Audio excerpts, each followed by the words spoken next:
सारा मैनेजमेंट और सारी संपत्तियां मुसलमानों से छीनने का प्लान है। क्या राम मंदिर ट्रस्ट में से मुसलमानों को भागीदार बना सकते हो? हर कानून को तोड़ते हुए नशे की हालत में भी मंदिरों के आगे नाचते हो, मस्जिदों के आगे उसकी बेहुरमती करते हो, लेकिन मुसलमान शांतिपूर्वक नमाज नहीं पढ़ सकता। न इस तरह से दरगाहें, शुरका खाने, मस्जिदें, मदरसे और कब्रिस्तान छीन लिए जाएंगे। अपनी बॉडी को डिस्पोज करिए इलेक्ट्रिक वे में, इलेक्ट्रिक तरीके से, या शमशान घाट जाइए। फिर मौलाना आजाद स्कॉलरशिप बंद क्यों कर दी? आपने मदरसा बोर्ड की स्कॉलरशिप बंद क्यों कर दी? केवल मुसलमानों को बरगलाने का और डाइवर्ट करने का कार्य किया। अगर सरकार इन कानूनों को वापस नहीं लेती है तो ये आंदोलन जारी रहेगा। वक्फ बोर्ड संशोधन 2025 को लेकर अब फिर से मुस्लिम समाज खड़ा हो गया है और लगातार विरोध प्रदर्शन कर रहा है। आज हम मौजूद हैं जयपुर के धरना स्थल पर, शहीद स्थल पर, और आप देख सकते हैं कि यहाँ पर भारी संख्या में मुस्लिम महिलाएं मौजूद हैं, जिनके हाथ में उन्होंने वक्फ बोर्ड को लेकर तमाम जो चीजें हैं वो लिख रखी हैं और डैशबोर्ड ले रखे हैं कि आप देख सकते हैं कि किस तरह से protect the right of minorities और धार्मिक आज़ादी पर हमला नहीं सहेंगे, इस तरह के वो बैठे हुए हैं। और भारी संख्या में महिलाएं हैं, उनसे बातचीत भी करेंगे क्योंकि लगातार ये जो मामला है कोर्ट में भी गया है, ऐसे में कोर्ट में दलीलें भी दी गई हैं। और ये वक्फ बोर्ड वो है 1995 में संशोधन किया गया था और उसमें संशोधन हुआ है, सरकार ने इसमें संशोधन किया है, लोकसभा राज्यसभा में पेश किया है, लेकिन फिलहाल ये सुप्रीम कोर्ट में मामला चल रहा है और लगातार तमाम दलीलें दोनों तरफ से दी जा रही है। जिस तरह से हमारे जो वक्फ बोर्ड के लिए क्या कहेंगे, क्या है जिसके लिए आप विरोध कर रहे हैं?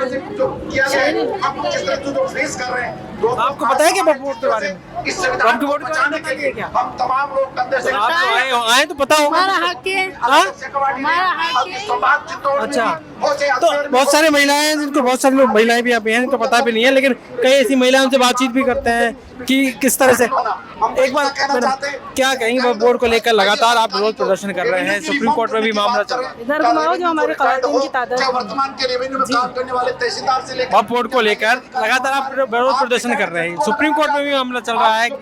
क्या मामला है, क्यों आप इसका विरोध कर रहे हो? इसलिए विरोध कर रहे हैं, this act is anti constitutional act because it violates Article 14, Article 15, Article 29, 25, 26 and 300A। अब जो कानून संविधान के इतने खिलाफ हो और लोगों के हित में बिल्कुल नहीं हो, वो काला कानून है। वो लोगों से वक्फ बोर्ड की सारी ताकतें, सारा मैनेजमेंट और सारी संपत्तियां मुसलमानों से छीनने का प्लान है, सोची समझी साजिश है। क्या हिंदू एंडोमेंट में, क्रिश्चियन एंडोमेंट में, जैनिस एंडोमेंट में, बोध गया में आप मुसलमानों को रख सकते हो? क्या राम मंदिर ट्रस्ट में से मुसलमानों को भागीदार बना सकते हो? क्या मंदिरों की जो संपत्तियां हैं, जो माल आता है, वो मुसलमानों को वेलफेयर के लिए क्या बांटा जा सकता है? सिर्फ एक ही कम्युनिटी के पीछे क्यों पड़े हुए हैं? लगातार 2014 से कि ये बताएंगे कि हमें क्या पहनना है, हमें क्या खाना है, हमें कहाँ नमाज पढ़नी है। आप मंदिरों, आपके कोई प्रोग्राम होते हैं तो आराम से हर कानून को तोड़ते हुए नशे की हालत में भी मंदिरों के आगे नाचते हो, मस्जिदों के आगे उसकी बेहुरमती करते हो, लेकिन मुसलमान शांतिपूर्वक नमाज नहीं पढ़ सकता। तो ये मुसलमान से हर तरह का अधिकार छीनने का कानून है और वक्फ की तमाम संपत्तियां जो सिर्फ मुस्लिमों के लिए है और होनी चाहिए, उन्हें छीनने का प्रावधान है, क्योंकि यह संविधान के खिलाफ है। और सुप्रीम कोर्ट ने जब बाबरी मस्जिद का फैसला दिया था, ये उसके भी खिलाफ है, उस फैसले के भी खिलाफ है कानून, क्योंकि उस फैसले में ये मेंशन किया गया कि वक्फ बाय यूजर को जारी रखा जाएगा, खत्म नहीं किया जाएगा। और बाबरी मस्जिद का कैरेक्टर, बाबरी मस्जिद आखिरी मस्जिद है जो गिराई जाएगी। इसके बाद किसी भी धार्मिक बिल्डिंग का, धार्मिक रिलीजियस प्लेस का कैरेक्टर नहीं बदला जाएगा। तो फिर ये काला कानून किस लिए लाया गया? तो वी डू रिजेक्ट दिस वक्त 2005 एक्ट एक्ट बिल हम बिल्कुल इसको मंजूर नहीं करते और हम इसके लिए हमेशा लड़ते रहेंगे। सुप्रीम कोर्ट में भी ये चल रहा है और CJI गवाही से और AG मसीह से हमें ये उम्मीद है कि वो हमें फैसला नहीं न्याय दें। सरकार की जो दलीलें हैं उन दलीलों पर क्या कहेंगे? बिल्कुल झूठी दलीलें, बिल्कुल झूठी दलीलें। सरकार हर मामले में झूठ बोलती आई है। इसमें भी यही प्लान है कि मुस्लिमों की और ASI के तहत जितने भी मॉन्यूमेंट्स आएंगे, जितनी भी मस्जिदें आएंगी वो वक्फ की नहीं रहेंगी। उसके साथ ही जितनी भी पुरानी मस्जिद है, 300 साल पुराने पेपर कौन ला के देगा? आप किसी मंदिर की मांगो ना पेपर, वहाँ क्यों ये कानून अप्लाई नहीं कर सकते? तो ये धार्मिक डिस्क्रिमिनेशन है जो आर्टिकल 14 और 15 को वायलेट करता है, हमारा समानता का अधिकार छीनता है। तो हु आर यू टू ये हमें बताने वाले कौन होते हैं कि हम क्या पहने, क्या खाएं और हम कहाँ नमाज पढ़ें और हम अपनी संपत्तियों के किस तरह से यूज़ करें? तो ये हम राइट किसी को नहीं दे सकते।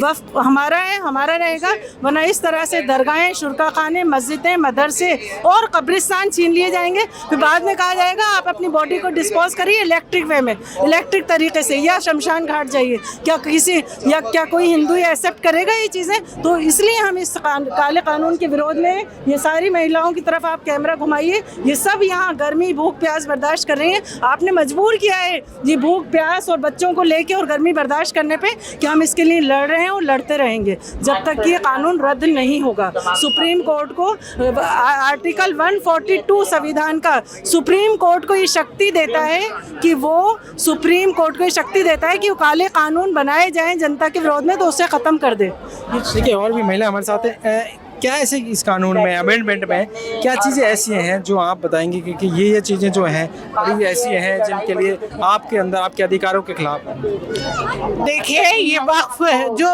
प्रॉपर्टी है ये हमारे बाप दादा की ज़मीन है, जिन्होंने पुण्य कमाने की खातिर के मरने के बाद भी हमें पुण्य मिलता रहे और लोगों की सेवा होती रहे, इसके लिए उन्होंने अपनी ज़मीन को दान कर दिया। अब अगर कोई उस पर कब्जा जमाना चाहता है, नए कानून लाता है, तो हम ऐसे कानून की बदसरना करते हैं और आजीवन हम इसके लिए लड़ते रहेंगे जब तक ये हमें नहीं मिल जाए, वापस नहीं लेंगे। आज जो न्यायालय जो कि एक स्तंभ है, हमारे प्रजातंत्र का एक स्तंभ है, उस तक को चैलेंज किया गया है और उस तक को मतलब उसकी अस्तित्व खतरे में है कि वो क्या न्याय करता है। तो ये हमारी लड़ाई है और जब तक हमें हमारा, सरकार की अपनी दलीलें हैं, सरकार लगातार इस बात को लेकर, देखिए सरकार और उसी कड़ी में आगे ये प्रॉपर्टी हमारी है, उसकी संरक्षा हम करना जानते हैं, हमें सरकार की जरूरत नहीं है। और प्रजातंत्र में हमारे संविधान में इस बात का हक दिया है कि हम अपने अधिकारों की सुरक्षा करने के लिए प्रयासरत रहें और हमें इस चीज का अधिकार दिया गया है, कोई हमारे से अधिकार छीन नहीं सकता। वो आज तक उन्होंने जो भी काम किए हैं उससे लग रहा है कि वो हमारे हक में काम कर रहे हैं। जब हम साथ थे वो कह रहे हैं, सरकार कह रही है कि हम तो उनके भले के लिए काम कर रहे हैं, उनकी जो चीजें उनको वापस देने की बात कर रहे हैं, भले के लिए काम कर रहे हैं, हमारे भले के लिए नहीं कर रहे। हमने 3 तलाक दिया, अडानी और ऐसे लोगों को सपोर्ट करने के लिए काम कर रहे हैं, हमारे लिए काम नहीं कर रहे हैं। वो अपने मतलब का कानून बना रहे हैं, हमसे हमारी प्रॉपर्टी, हमारे बाप दादा की जायदाद को छीनने के लिए ये कर रहे हैं। उनको हमसे हमदर्दी नहीं है। उन्होंने पहले भी जो NRC जो भी कानून बनाए कि वो हमारे हक में है, वो हमारे हक में काम नहीं कर रहे हैं, वो अपने लिए काम कर रहे हैं, अपना हित देख रहे हैं। और उन्होंने जो हमारे संविधान है उसको भी बलैता कर दिया और गुंडा राज कायम करने की कोशिश की जा रही है और हमें ये स्वीकार नहीं है। देखिए, लगातार हम बात कर रहे हैं महिलाओं से, काफी संख्या में महिलाएं हम दिखाएंगे किस तरह से लोग यहाँ मौजूद हैं, लगातार प्रदर्शन कर रहे हैं और वक्त एक्ट जो है 2025 उसका लगातार विरोध कर रहे हैं। संविधान है, संविधान में सबका फंडामेंटल राइट्स होता है। ये संविधान बाबा साहब भीमराव अंबेडकर के द्वारा बनाया गया हिंदुस्तान की आज़ादी के बाद हर आदमी को धार्मिक, शैक्षणिक, सामाजिक, आर्थिक और सैनिक सुरक्षा के तहत अधिकार होता है। लेकिन सारे एक्सपेरिमेंट क्या अक़लियत के लोगों पे किए जाते हैं? क्या देवस्थान के अंदर या अन्य जो ट्रस्ट बने हुए हैं, क्या अक़लियत के लोगों को उसका फंडामेंटल बराबर की राइट देने की बात करेंगे? आप इनको शिक्षित बनाने की बात करते हो, उनको आर्थिक जागृति की बात करते हो, तो क्या आपने फिर मौलाना आज़ाद स्कॉलरशिप बंद क्यों कर दी? आपने मदरसा बोर्ड की स्कॉलरशिप बंद क्यों कर दी? मिड डे मील बंद क्यों कर दिया? आप शैक्षणिक चीज़ें तो बंद कर दी और केवल मुसलमानों को बरगलाने का और डाइवर्ट करने का कार्य किया। बिल्कुल गलत है। लेकिन निश्चित रूप से आज हिंदुस्तान की आवाम सुप्रीम कोर्ट की तरफ देख रही है और 100% सर्वोच्च न्यायालय से आवाम को उम्मीद है कि हमें आज न्याय मिलेगा। अगर सरकार इन कानूनों को वापस नहीं लेती है तो ये आंदोलन जारी रहेगा और आगे इससे भी ज्यादा बड़ी संख्या में जयपुर शहर के लोग ही नहीं, पूरे देश के लोग खड़े होकर इसका विरोध करते रहेंगे। उस वक्त तक करते रहेंगे जब तक कि सरकार इन कानूनों को वापस नहीं ले लेती। आज के बारे में बताता हूँ आपको, आज भी राजस्थान में लगभग 15 जगहों पर ये धरना दिए जा रहे हैं और राष्ट्रपति के नाम पर उन्होंने भेजे जा रहे हैं। तो आज यही बात कही जा रही है केंद्र सरकार को कि आप इन कानूनों को वापस दीजिए, आप जितना जल्दी वापस लेंगे, क्योंकि ये संविधान के खिलाफ है। देश हमारा संविधान से चलेगा, हम जिंदा हैं, मनमर्जी से नहीं चलेगा। हमारा ये आंदोलन किसी समुदाय के खिलाफ नहीं है, किसी मजहब के खिलाफ नहीं है। हमारा ये आंदोलन सरकार के खिलाफ है और ये उस वक्त तक जारी रहेगा जब तक कि सरकार इन कानूनों को वापस नहीं लेती। अब सरकार अपनी दलीलें दे रही है, सरकार कह रही है कि उनके भले के लिए वो काम कर रही है कहीं ना कहीं, लेकिन इनका कहना है कि उनके जो हक अधिकारों पर सरकार पर आघात कर रही है। अब कोर्ट में ये मामला है और कोर्ट क्या फैसला तो आने वाले वक्त में पता चलेगा। सॉलिसिटर जनरल लगातार इस बात को रख रहे हैं। वहीं वकील, इनके जो वकील हैं कानून का जो इन्होंने वकील करे हैं वो कपिल सिब्बल है, धवन है, वो लगातार इसकी पैर भी कर रहे हैं। देखना है कि सुप्रीम कोर्ट का क्या फैसला होता है। फिलहाल ये लगातार धरना प्रदर्शन कर रहे हैं। पॉलिटिकल पंचायत जयपुर से दशरथ सिंह।